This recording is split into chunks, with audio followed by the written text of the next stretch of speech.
So a very warm welcome from my side, also on behalf of Netconomy.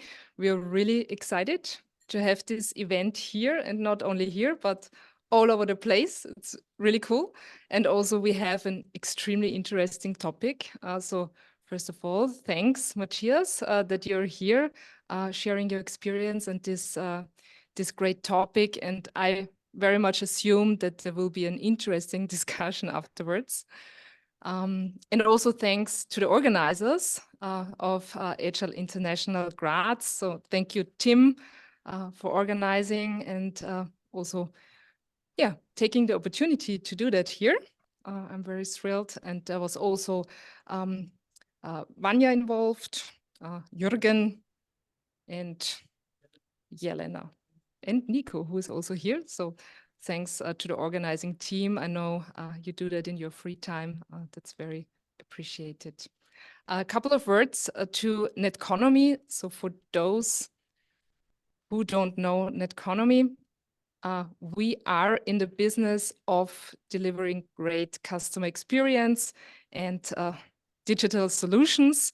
In more detail, we are involved in platform development, but also offer consulting services, innovation consulting, and also digital strategy, as well as operations and process excellence.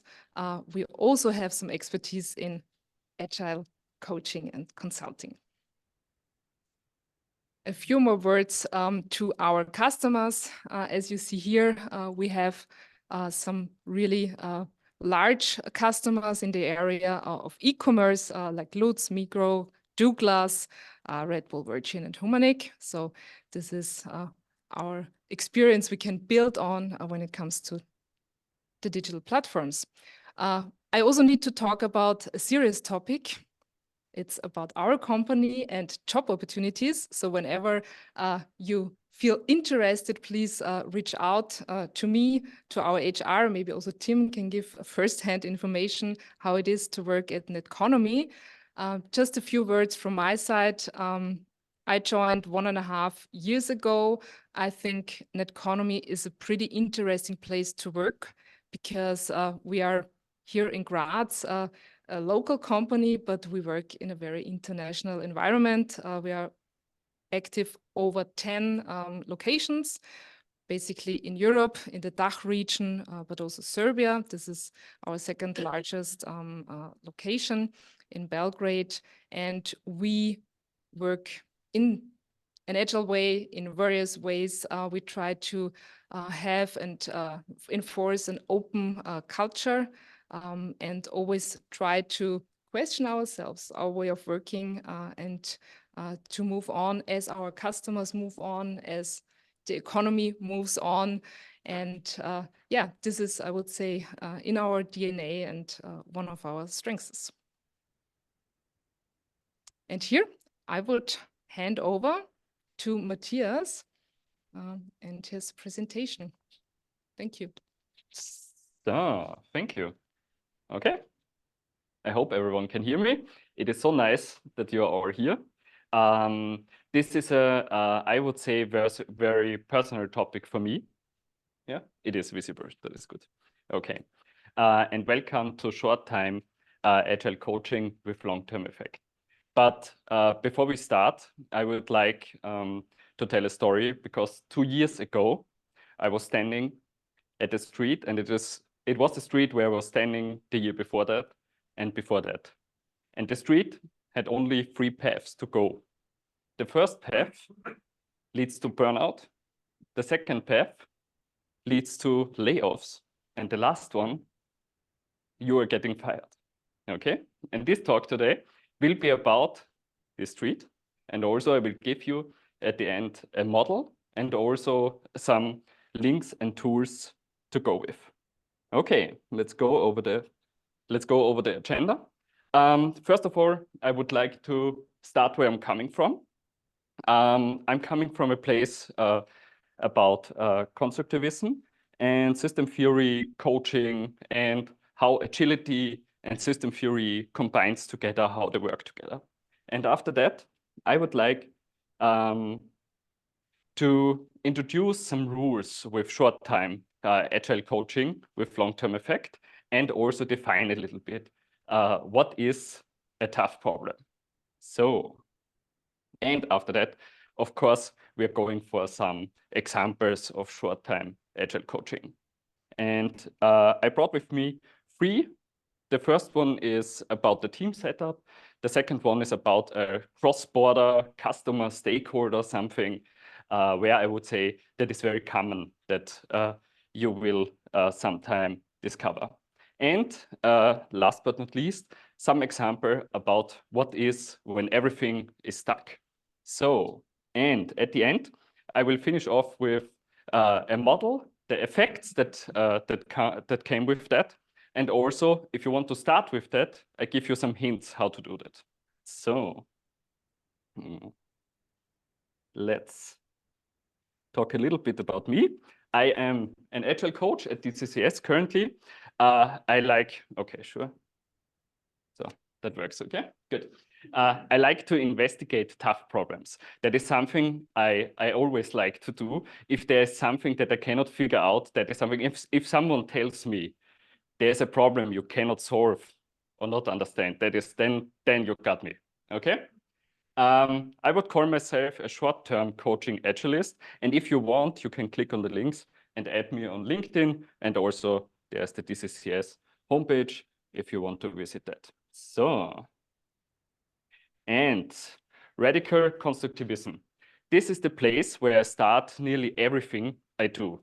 And it is about that we are constructing everything around us, and only the knowledge exists in our minds, and of course we can only experience it about our bodily senses. So that of course has some influences and some things that will happen if you think about that. The first one is only doing creates real skill, because you need to experience it. You need to learn it so that you can create real skill, okay?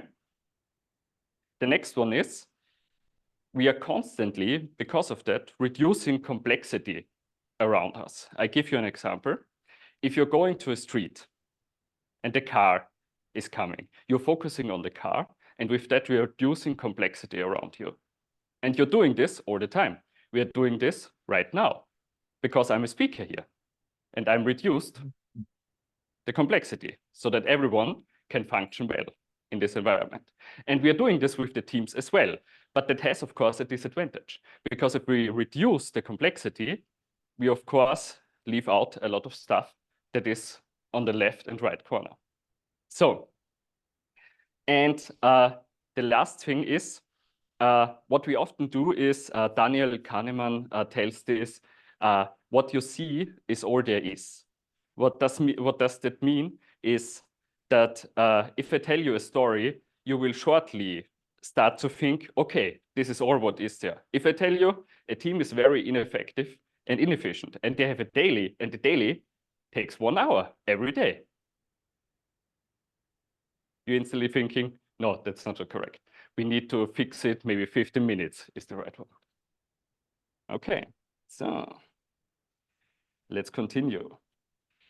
Constructivism leads to 2 things. The first one is system theory, and the second one is systemic coaching. We are constantly living in a system. Teams are a system. If I give you an example, if you go out by the door and it rains, you take an umbrella, right? Because it rains. But if it not rains, you don't take the umbrella. So already you see there's some kind of system going on because you're reacting to the environment that is happening there, okay?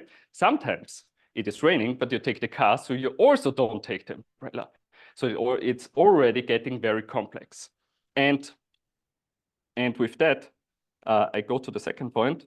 What helps with that is systemic coaching. If you're asking questions about the system that lies behind that, you can illuminate it a little bit and see, okay, how is this playing together? Most of the times, we are thinking in a very straight line. Like, we are starting, we're doing something, and finish. But if you're thinking in more a system way, you see that parts are interacting with each other all the time. And that means that, of course, it's not so easy to just fix one thing because it can influence other things and so on. So then let's continue. System theory and agility. I think both goes very well hand in hand, because sometimes, as you can see here, if you're doing something with agility, you're setting up a team with Scrum and it works out perfectly. Yeah, you're gaining like 50% more efficiency, effectiveness, great. But sometimes it does not. Sometimes it just doesn't work and the team, or good? Yeah, okay. Sometimes the team doesn't work and it falls apart and you don't know why actually. And the second thing is, if you're seeing through the lens of system theory, some things are working out perfectly and some things don't. So, and what you can do here is, if you start, so, oh, come on. So, let's make it a little bit more visible. If you start asking questions around here, you can illuminate and put a spotlight on that and see a little bit through that. Not all, of course, because you cannot ask all the questions. That would be too much questions. But you can see a little bit through that and therefore have the advantage that in some cases, you know, okay, this is better if I use system theory here. This is better if I use agility, or maybe both in that cases. And staying just a little bit longer in the coaching space, asking some questions, especially about the system that is behind that. What is happening here? For example, with the daily. And the people that are in the daily, why is it taking 1 hour? Okay. You can come up with maybe another solution than just cutting the daily. Okay. So then, let's take a look at the typical approaches with teams. First of all, if you have a new team, the first phase is most of the time a honeymoon phase, because the team, they like you, you are there, you're increasing effectiveness, efficiency, 30% in most of the cases, I would say in 2 to 3 months. But after that, it gets harder. And you only are able to do maybe 1%, maybe 2%. But the problem is you are still investing all your time, right? And the honeymoon phase is, of course, a very cool phase because management tells you they love you because you increased efficiency, effectiveness of the team, things are going through, it's excellent, right? But after some time, and the honeymoon phase ends, there are 3 scenarios that are played out. And the problem with that is, because we are in a team and we're working with people and it's about communication, most of the time it gets dysfunctional, okay? Scenario A, you can do less because you figured out the team is very well doing all the stuff on its own and you lean back. But some management guy will come to you and tell you, okay, we were looking what you're doing all day. You're just doing 10 minutes a day with the team and the rest you don't do stuff. That doesn't seem right. Do you have KPIs for me?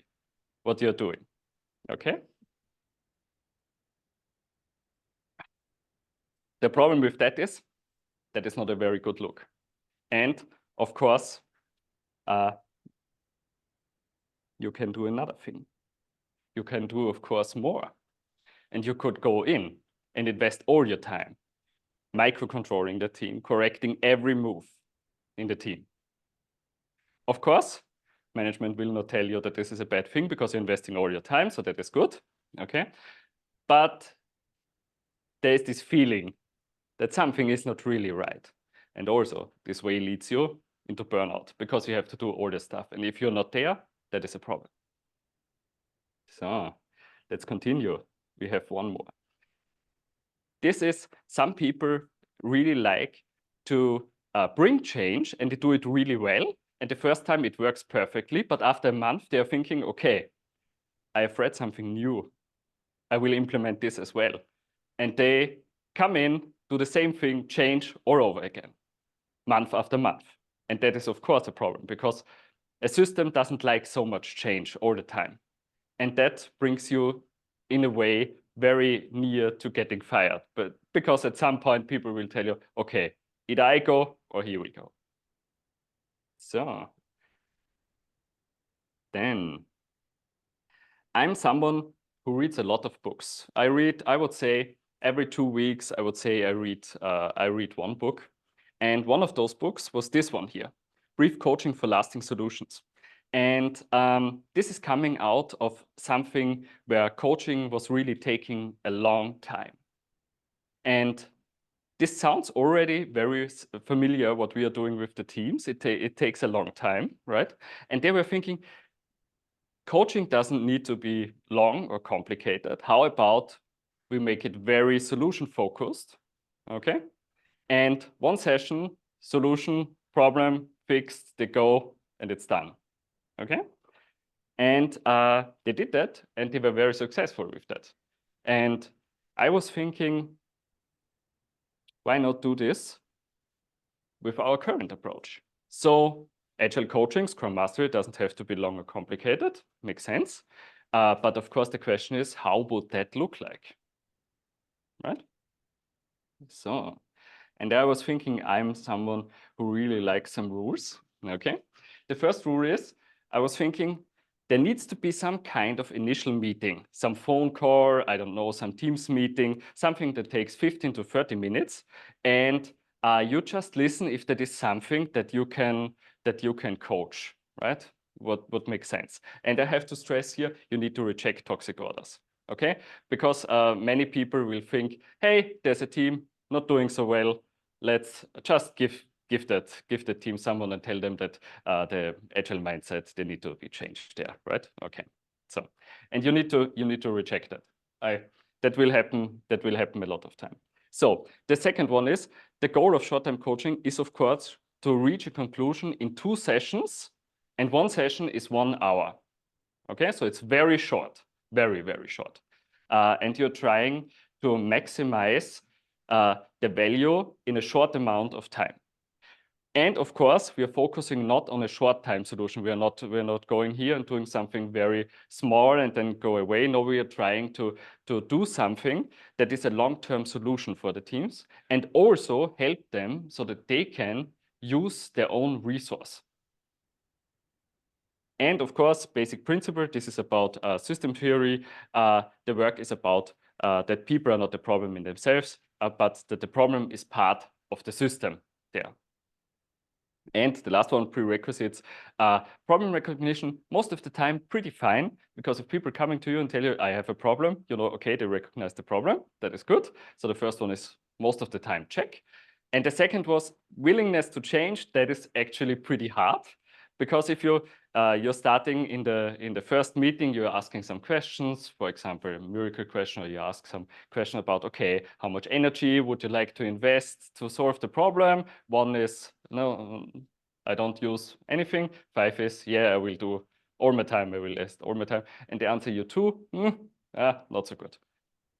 Okay, so, and with that, we have one more thing. What is a tough problem? This is from Thorsten Grove. Everything that occurs recurrently is assumed to make a contribution to the survival of a system. Going back to the daily thing, this 1 hour thing could make a contribution to the survival of the system, right? And if you take away this 1 hour, it could be that this team is not surviving anymore. So you need to be very careful and asking questions to see if it is not a problem that you cannot remove. So, and I would say, let's go for one example. There were 4 developers and they had to set up a project. They had no product owner, they had no Scrum Master. But what was very clear already was the customer already had a very clear idea that when something should be ready. Okay, that is most of the time what is happening in such of those setups. They already know that, but the rest of the setup completely unclear. And because there are very little things that were clear, there's a very high amount of uncertainty. And that is, of course, a problem. So we are starting from the right. I went in, order clarification, asked them, find out, okay, was not toxic, we could do that, first session we start. I like to start with the miracle question. The miracle question, for those who don't know that, is if you go home, go sleep, and in the night there's a magical creature coming and fixing your problem. Next day you wake up, but you don't know that this thing was happening. How would you recognize this problem is gone? So, and then they need to tell you how they would recognize that this is gone. This is very good because then they tell you what you actually need to look for. Okay, and that helps especially at the beginning. So we had already the thing that this is about uncertainty. So I was thinking it makes sense to go for something that is like a timeline. For example, path to nirvana. And with that helps that you are thinking about, okay, what will I do in the next week? What will I do in the next month? What will I do in the next, and so on, okay? And that reduces the complexity with the structure for the 4 developers. And of course, in the first session, I end with experimentation to think about, okay, how would you like to set this up? Where are the holidays? Stuff like that. Normal stuff. So they think about some experiments, what they could try, what they could already establish to help to reduce that. And because they know that at the end, the customer already wants something that gets delivered. So that was clear. And with that, I sent them home with homework, of course, to think about. So now, just to not get confused, we are starting here. Okay, second session, check in, homework. And at the beginning, they already told me we need a timeline. We have already think about that because path of nirvana, we know where we are at. And they were thinking the main problem we are having actually is we don't know who of the persons are on holiday and when. Okay, you just think about that. They were coming up at this point with that. And they were like, okay, let's set up a timeline. I did it with them 1 hour. That is not a problem to set up a timeline. And of course, at the end of the session, you need to make the goal as strong as possible. So that means that you're asking which resource can you use, how much energy will you like to invest. If they are answering you 2, then you know, it's gonna be hard. And of course, action items, driver, and where, who, and so on.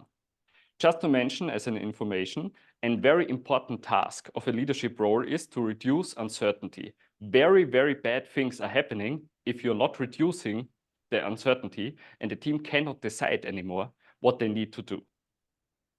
And with structure, that is of course possible. So let's go to the second one, the cross-border stakeholder. So most of the time you have stakeholders that are not very interested in the team and they're like just there and you try to get them in to give you some guidance, information and stuff like that. But some of them are interfering very heavily with the team and are crossing boundaries.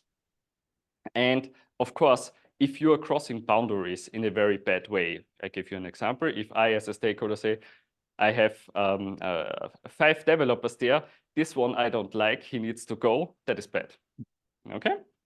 And of course, that leads that some team members doesn't want to contribute anymore. Some team members doesn't want to share stuff. And some are telling you, okay, you know what? The situation on the economy is that I can leave. It's not a problem. There are other companies, okay? So I was starting with them, and I have to say it was very close if that is not a toxic order. Because the problem is I could not talk this with the stakeholder directly, and if you don't take him into this, it's very hard to find something. But they told me it's about to find some experiments they could try to see if they could do something with it. So I said, okay, why not? We could try. And of course, miracle question, scaling questions, always very good. If you ask them, is the problem 1, like, yeah, I like to talk about it, and 5 is I cannot sleep, and they tell you 4 or 5, then you know, okay, there's energy, we could do something with that. And I highly recommend the following thing, anxiety circles. That is a liberating structure where it is about concerns and fears that you have. And you're rating in the team how the fear of the other persons are, what the fear is, and that really helps to establish a common picture. And with that, there is a lot of good stuff coming out of that. So of course, only doing creates reskill. Just try it. I highly recommend that one. And after that, there is something that really helps in the situations when you start, okay, this is the fear, this is something very bad is happening, and you're asking, okay, what is the advantage of this function? What is the advantage of this behavior? Most of the people are like, what do you mean advantage? It's just bad. But the thing is, all of the things have some advantage, and then they think about it, and there is always an advantage. And that is also where you need to think, okay, if that is the advantage, you need to find something that also plays maybe in that advantage, but does not harm the team. Okay. And after they did the anxiety circus and thinking about what the advantage is, they had already some ideas and were like, okay, Matthias, I would like to try this out immediately. And I was like, okay, you can as an experiment, but just try a little bit, not too much. First, we're going for some homework, and you're just thinking about what you can try. And then we will discuss together. So again, we were starting here on the left side. Check-in homework, they had a lot of stuff. They brought like, I would say 30 ideas or so, because after the thinking, hey, the perspective, there's an advantage, they had so many ideas what they could do with that. And then, of course, it was very easy, because all you need to do then is just to prioritize in some way. I used effort x value, but you could use every other method, totally fine. Just to think about just maybe 3 things, just to decrease it a little bit. Don't do 30 things, that doesn't make sense. But if you do 3 things, it makes a lot of sense. And they were very happy with the 3 things because they were something where the effort was very low, but the value they were thinking is very, very high, what they could do with that. So, of course, at the end, how much energy would you like to invest? Make the goal very attractive so that the people really want to do it. In this case, I have to say that was not a problem. They were like, I want to start now. And they were like getting up and already wanted to go with that. But still, I think it is important to do it. Okay. Leah. So, what?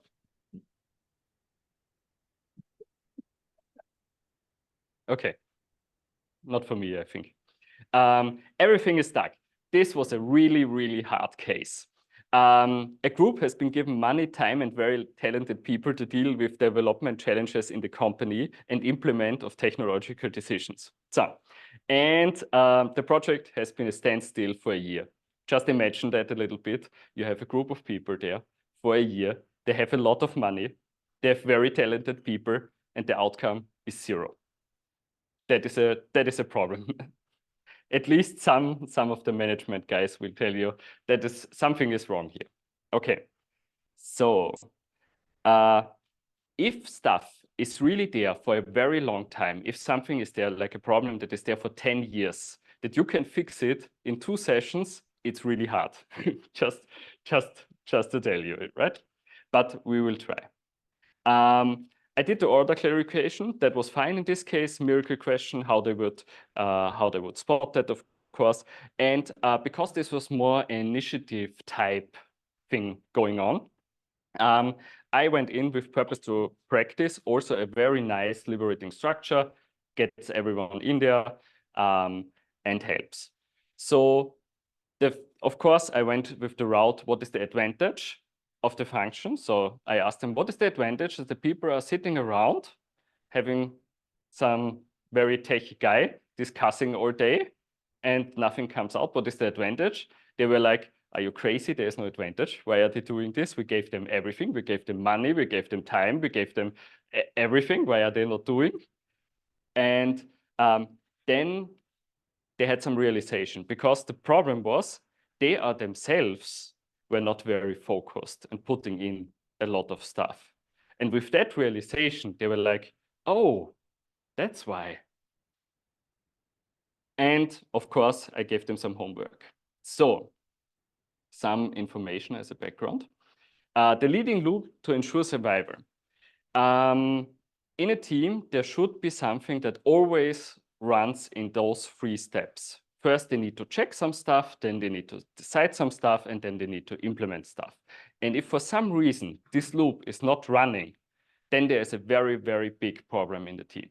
Okay? I wrote down here Lord of the Flies. Is someone of you knowing that book? Maybe. Okay, Herr der Fliegen. Good.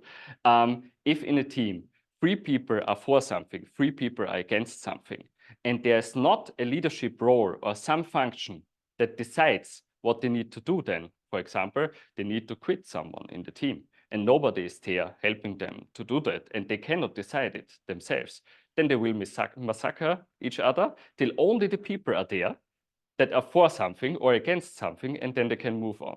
That is pretty bad stuff. I have to say, this is one of the worst things that could happen for a team, okay? So as a leadership role, always check for this thing and try that this thing is always running. So in this case, of course, we had the same thing because they were not able to decide stuff. They had a lot of people, they were discussing a lot of stuff, but some of them were for something, some were against something, and there was no one that helped them to decide stuff. And the structure also didn't help them to decide the stuff. So I was thinking, and we're coming from this side here, the network pattern cards, also a very interesting liberating structure, because you're analyzing a little bit how is the structure setting up? Is that really helping us currently on how we do things? And if not, what do we need to change to do that? And with that network pattern, they decided that they need to change the pattern that they had because that was not supporting that. They had a lot of individuals that they could have their own opinion, but nothing that moves forward.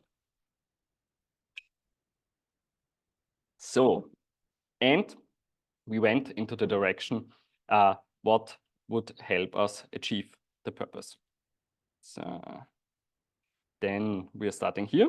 Of course, I gave them some homework that they need to think about who would actually support the network that they need, right? And a very nice liberating structure is conversation cafe, just to round everything a little bit up. If they brought in, okay, who will actually help us, who will not help us. And they decided that they needed to restructure that thing completely, because currently it is set up that nothing can move through. And you have, of course, some possibilities what you can do. If the structure is set up correctly, you can decide stuff, that will work. If you have a leadership role that decides stuff, can work as well. If you flip a coin and that is the method, you're thinking you can decide stuff, will work as well. But you need to have something to decide the stuff. Okay, and after that, after the conversation cafe, they were already, okay, they set it up, how they want to communicate that, they set it up who will be in the team, who would make sense to push that thing forward, and of course, which resource could they use, how much energy they would like to invest. I asked them again, just to make the goal very attractive. But also in this case, after the realization that the structure is not supporting what is happening there, they had a very good idea what they need to change. They did that, and after that, it was 8 times as fast as before that. But of course, standstill is very hard to compare, right? So, okay.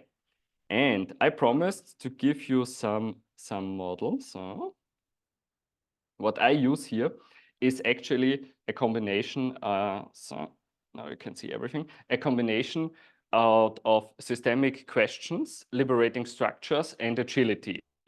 And I think all 3 of them are playing very nicely together to find a solution for the right context in this situation. So, and you always start here in the middle with the order clarification and the goal setting. It is very important that you set a goal and the order clarification is done in a good way. Don't accept a toxic order. That is really a problem. Then you're talking about the problem a lot, because you need to illuminate what is this about, how strong is it? What is the disadvantage? What is the advantage? And so on, right? And of course, the facts. And then you're coming here thinking about the background. Maybe in the past, there was something where this was really, really helpful to do it that way. But the past is not there anymore, right? And then you're crossing into the second session. And this is more about the future. This is more about the goal. This is about alternatives, maybe. You have maybe one goal. What could be an alternative? So you can decide a little bit. And then, of course, what are the consequences? That is something that comes, of course, every time with a price. If you do something different, you pay a price for something, right? And maybe you like that a little bit more than the old one, right? Maybe you're already doing the stuff in a very good way, and the price you're paying is fine for that. Maybe you figured it out. That is okay as well. But of course, there are consequences. Nothing is like you solve it and it is done. It is a system, and therefore you have consequences. And in the best case, you have some form of decision what they want to do. And of course, it should be something that is very strong. And then you can go again here and go in the first session again and so on. If you need to do a second session, and some other view on that is the first one is more about the past. I would say in the middle, you're talking about the present, and the second session is most of the time about the future, what you want. Okay, so to round it up, I placed here for you, and I will share, of course, the board with all the links and the stuff I used here. I have, of course, a lot more of things on there, as I mentioned in there, because I did a lot of short-time Agile coaching sessions, and I just mentioned 3 of them. And you're free to use it, but of course, only doing creates free skill, so you need to do it at least one time. It doesn't help if I just tell you that it is a good thing. And you can use that. So what was the effect? What was really great was some teams, they don't have a Scrum Master because they are not 5 or more people. And that is actually a problem. Because in Scrum, you're having a Scrum Master most of the time only with 5 or more people. What is with a team with 4? Okay? And those teams, they have some kind of problems. And if you help them with 1 or 2 sessions, you're just investing 2 hours, that is not much. They can use their own resource, and then they can just do that. And they don't need to come back. They don't need someone that is there all the time, right? And the next one is, that was also very interesting. I think there is very much to gain if you have a Scrum Master and also someone that is from exterior view, so that you have both sides present there and you can work together. That also helps a lot. For example, with the customer, that was the cross-border stakeholder, there was a Scrum Master in the team. So there was already someone, right? But if you work together, you can paint the picture and, of course, go to some state that is more preferred than leaving people. So I'm doing this together with a colleague of mine, and we started this just as a service in TCCS, and we were thinking, we don't know how this is going. But the thing was, we had so many people coming in. We had to create a board, we had to prioritize them, and we had to say to some people, sorry, we don't have the time. Yeah, for me, of course, personally, very, very interesting. I like tough problems. I like different problems. For me, it's not it's completely boring for me if I have a team and there's nothing going on. That just doesn't work for me. Okay. And a very large number of teams can be considered. So I have currently 6 teams. That is a lot. And now I'm only working part-time. Normally, people would say that is crazy. Why are you doing this, right? But with maximizing the value, minimizing the time that you're investing, this is actually possible. And you are always checking with the first if there's a toxic order. So you're already giving away the stuff that doesn't work anyway. And you have some groups, I would say, in the organization that normally they have no one. because they are outside of some borders, they are somewhere in the org chart, but they could very much, you can do a lot of good stuff there, but most of the time they have nothing where they can place their orders. And with that, they could.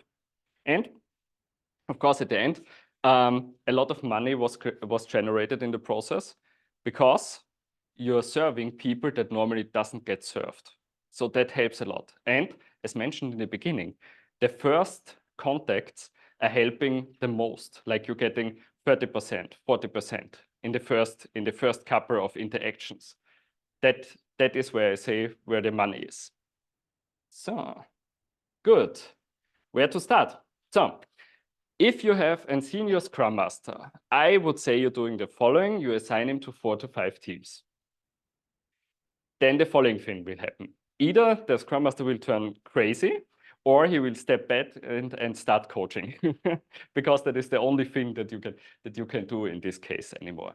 And this coaching behavior will show very fast, because then with asking the questions and being more like in this coach position, the teams can starting to using their own resource and not are depending so much on you all the time. Okay. And the second one, I would like to really find out if that is working outside of my bubble as well. Okay. So I'm offering a short-time agile coaching session. I would say 10 hours, just for free. I just want to experiment a little bit and see if this is working outside of my bubble as well. So if you want, you can do that. Okay. And I would say those are the 2 points to start. So I would be at the end. I hope time-wise it was okay. Yes.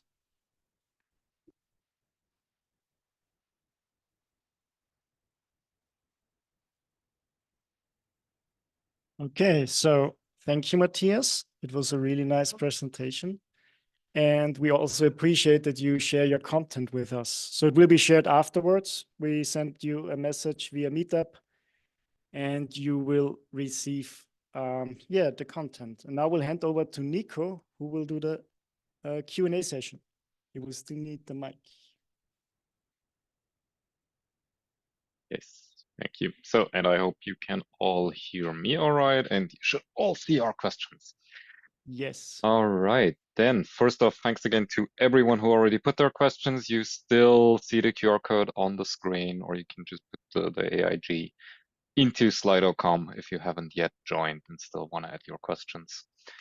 So first question we have up here, are you doing those coaching sessions with groups or individuals, or are you doing them with both, and then is there some difference between them?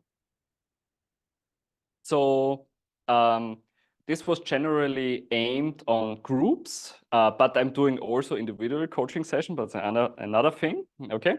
And I think there's some difference to that, because with one person, of course, you can do different stuff like tetralemma or something else that would make sense.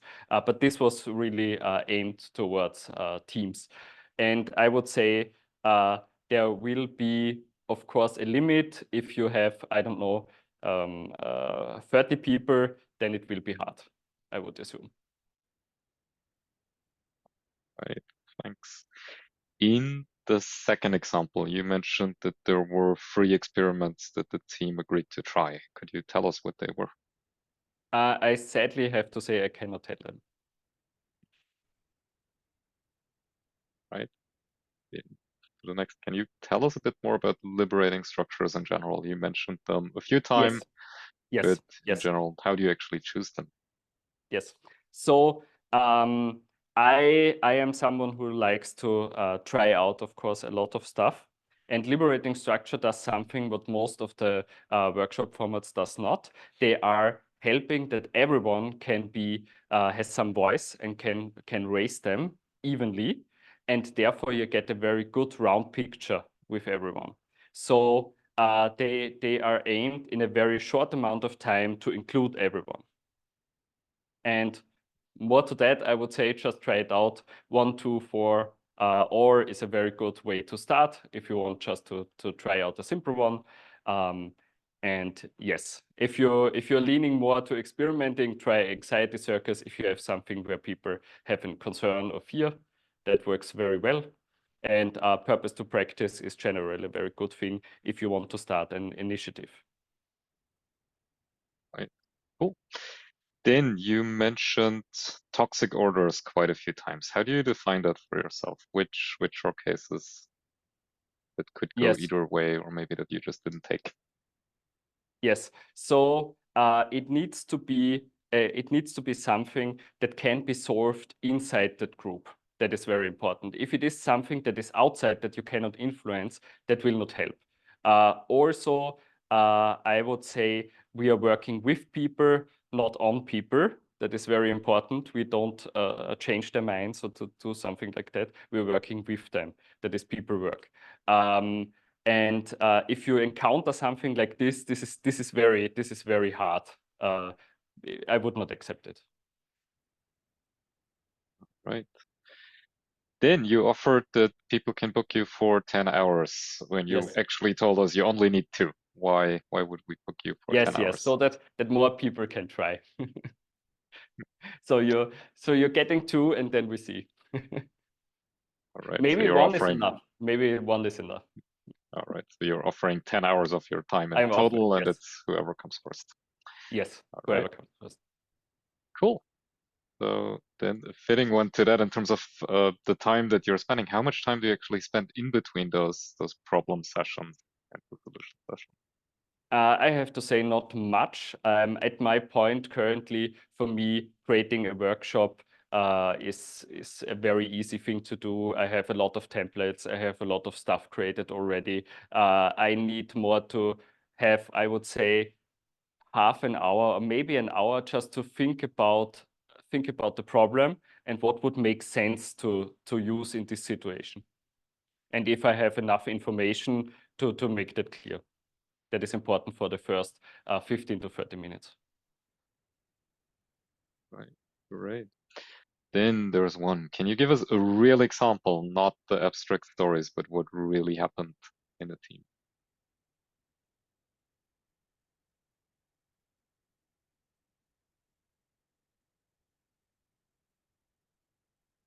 I have to move this maybe to a private one because I'm not so sure if the team is okay if I share that. But I can.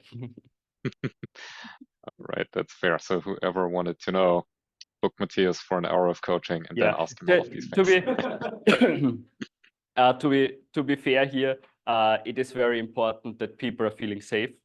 If they don't feel safe, that is a problem. If I tell you now something and someone would say, okay, hey, Matthias is just telling everyone what is happening here and I didn't want that, then I would lose my trust.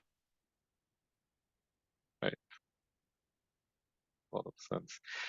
Cool. Then next question. What were your first steps in approaching this whole process that you've presented? And are there any pitfalls that you can prevent us from if we want to try this? I think the first step is that I'm someone that are just I like more the move. I just do stuff and I apologize later. And if if I see that something needs to be that there is something where you can help, I just offer it and I do it. And even though I should not do it, so to say, and I think that is a very good place to start. For me, that works out actually perfectly. Right. Cool. And the general question, how does agility relate to systems theory? So I think one major point is if you think agility, then it's about an incremental approach, right? And that is what we are doing here. We're doing multiple steps, we're doing small steps, and we're trying to get closer to the source and try to illuminate what this is. But we need to also be aware that this is a system we are in. And for example, just as a solution to say we are using Scrum, doesn't matter what the problem is, would be most likely going sideways. Right. Great.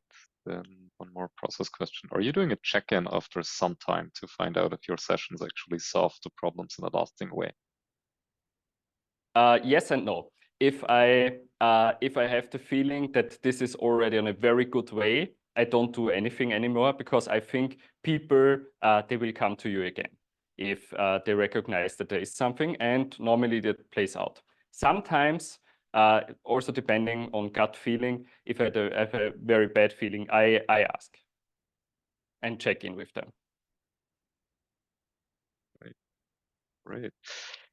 Okay, I think one question back to the start. Does your employer now approve of you doing nothing when at the same time you deliver in your role with your new time-saving process? So yes, I created a new role. You have to do that. You need to invent yourself. After that, of course, you're offering a service, and then of course you write it everywhere. Right. Great. When you work with 4 to 5 teams, can you still look at team metrics or similar things for every team, or do you reduce it to just coaching them? It depends if you think that this will deliver value to look at the metrics. I think if the teams come to you and tell you we have a problem with the metrics, then I think it makes sense to look at the metrics. But just to look at the metrics without defining a goal or where we want to go, I think this doesn't do much good, actually. And also it's depending on the situation and the context. If they're delivering the right stuff, why not? It's fine.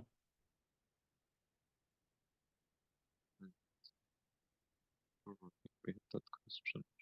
Yeah, not quite. So how much time do you usually leave between the 2 sessions? Is it days, Yes. weeks, months? Normally, I would say it should be at least one night so that the people can sleep over it. I think less than that doesn't make sense. In most of the cases, it was 1 week. If you have any sessions where you weren't able to solve the problem at all, then what would you do as a next step?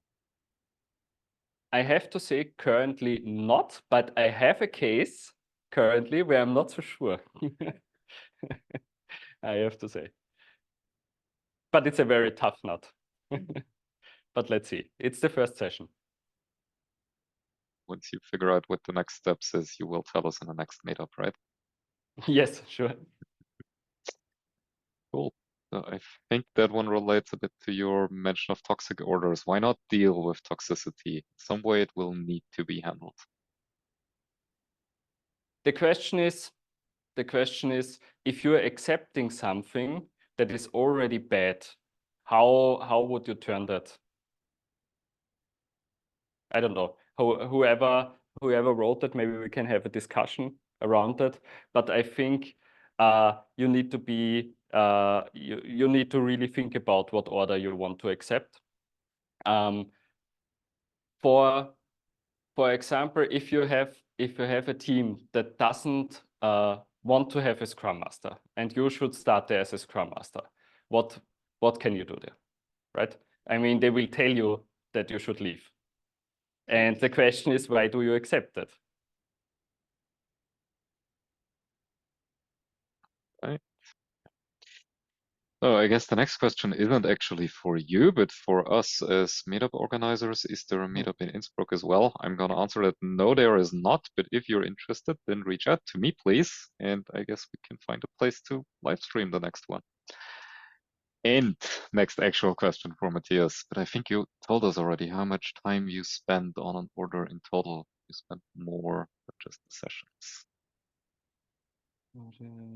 Okay. So for me, it's really about 1 hour is most of the time enough. I think the upper side is 1.5 hours. I think after that, you need to plan for pauses and stuff like that. I don't think that is very effective to do that.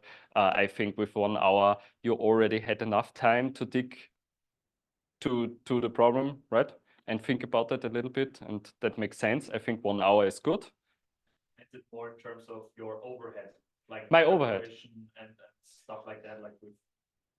I would say maybe per session, maybe 1 hour or 1.5 hours more or something like that. It's not much.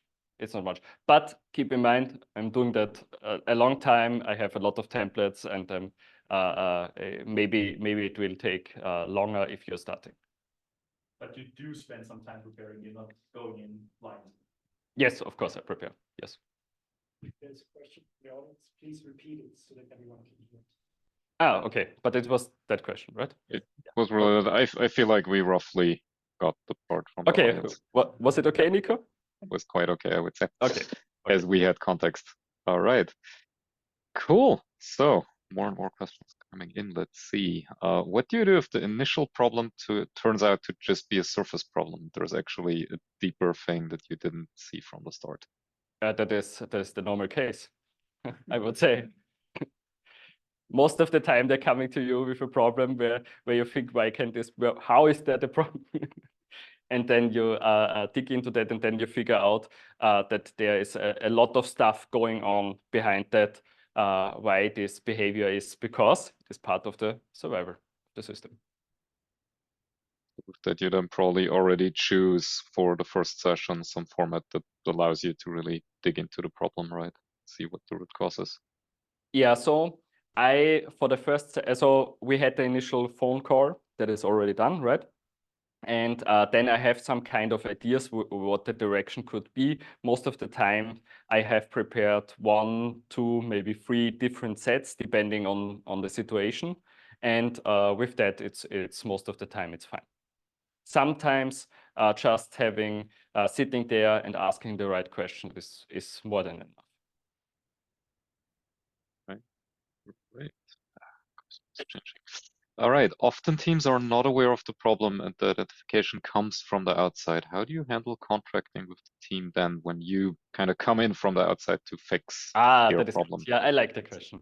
Okay, a manager comes to you and tells you this team has a problem, right? Matthias, let's go fix it. Okay, that is the setup. So the team doesn't know, of course, that they have a problem because just the manager told you they have a problem, right? Then you tell the manager, okay, not a problem. We can do that. Come with me. We talk to the team. And you tell them what the problem is. And then we can talk about it. If the manager is not doing that, then you know, there is something going on here. Another underlying So problem. yes, you need to include that because of course that would be outside. And then if you can bring that in, then it would be already okay. Great. And they will do that a lot, actually. All right, cool. So not fully sure of the context here, but how do you reduce uncertainty in the team when you don't have enough information about the projects? I guess that's with you coming in as a coach for a lot of teams. So I don't think that is actually a problem because you're looking at the process and you're asking questions. You don't need to have, of course, the answers. And it is very important that you guide basically with your questions and they know the answers. That is where they should come from, the answers. So that is okay. Right. So one more question, I think, about being specific. So I guess same answer here. Approach Matthias directly, and maybe he'll share. You know. Then, how do you actually start the conversation about a toxic order? Do you call it toxic to the person who asks you for the work? Sometimes, yes. Most of the time, not. No. I go most of the time into some explaining why this doesn't work out. Most of the people don't do this because they just want to, I don't know, trick you that you do stuff or something. They just don't know better most of the time. And of course, they don't have a lot of time. So they're trying to outsource everything they could, especially if you're some kind of lead manager position, you don't have a lot of time. There's a problem. We have someone that maybe can fix it. Okay, let's do it. And therefore, I explain, talk to them, tell them what solutions could be, of course. So also going a little bit into the solution space. Sometimes it just helps if someone comes to you and you're asking some questions about the problem they're having. And then they realize, okay, I know what to do. And they go away and you don't do anything anymore. Right. How can one manage to get the focus on identifying the problem in a 1-hour initial session with a newly assigned team, even with the help of the map of questions? I guess the question is general, how do you actually manage that in just 1 hour to identify the real problem there? That is a very good question. You need a lot of practice.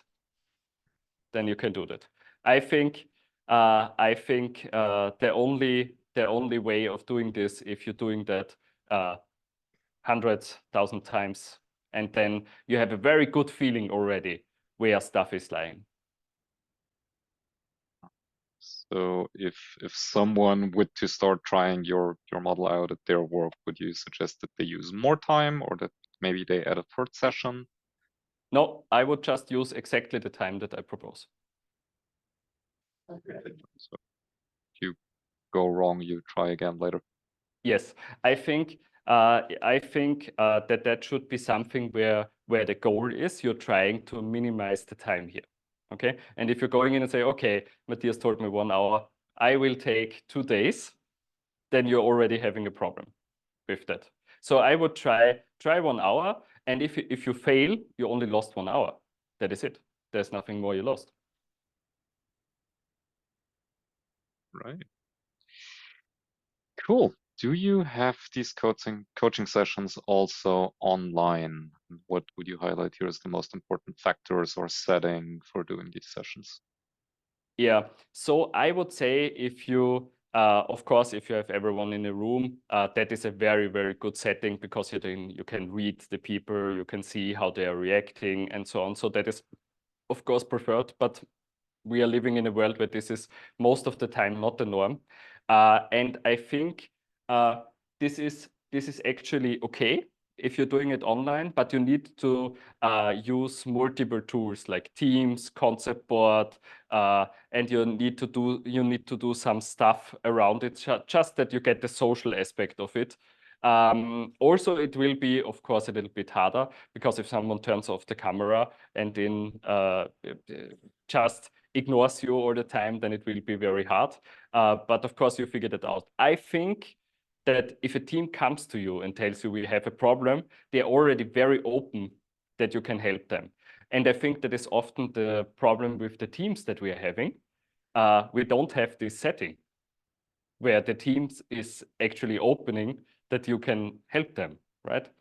Because you're just there because you're getting hired because there's a Scrum team and they need a Scrum Master, and the team never agreed of having a Scrum Master. So you can do, of course, just to touch that a little bit. I think it is very important, even if you're saying, okay, I'm new to a team and you're ignoring all the short-term agile coaching thing, it is very important that the first step is that you clarify with the team what they actually want from you. Sometimes they will tell you, we want someone that moderates the meetings. And then you say, maybe not. You can think about that then. But then you know it's not that you should bring change, right? Right. Great. So, more specific one about your work. Do you have specific deadlines for the assignments with your multiple teams? And if not, does that affect the way you're working?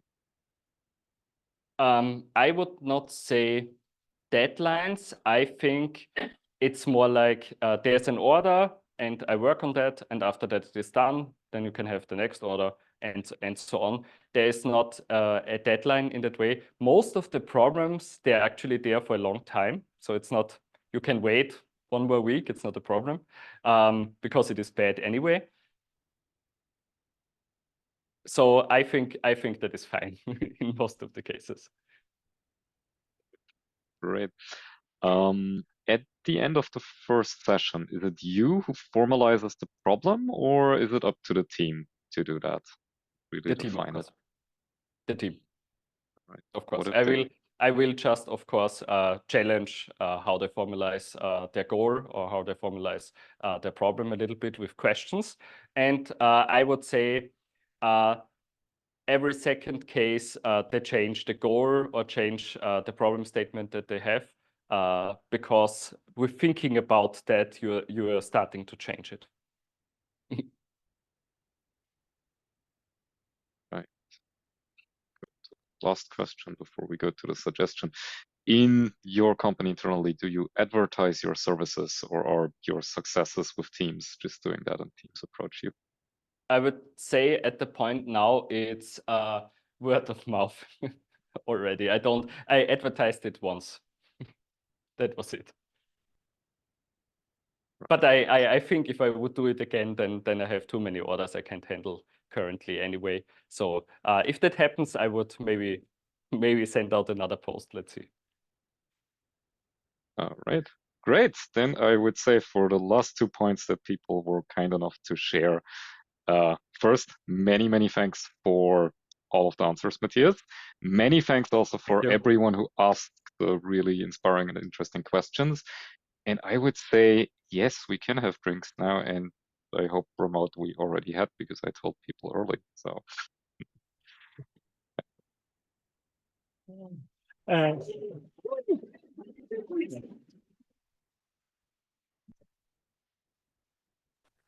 Also, big thanks from my side, Matthias. It was really interesting, and very interesting that you shared all the experiences and all the materials. So everyone is happy, I guess, to get them afterwards.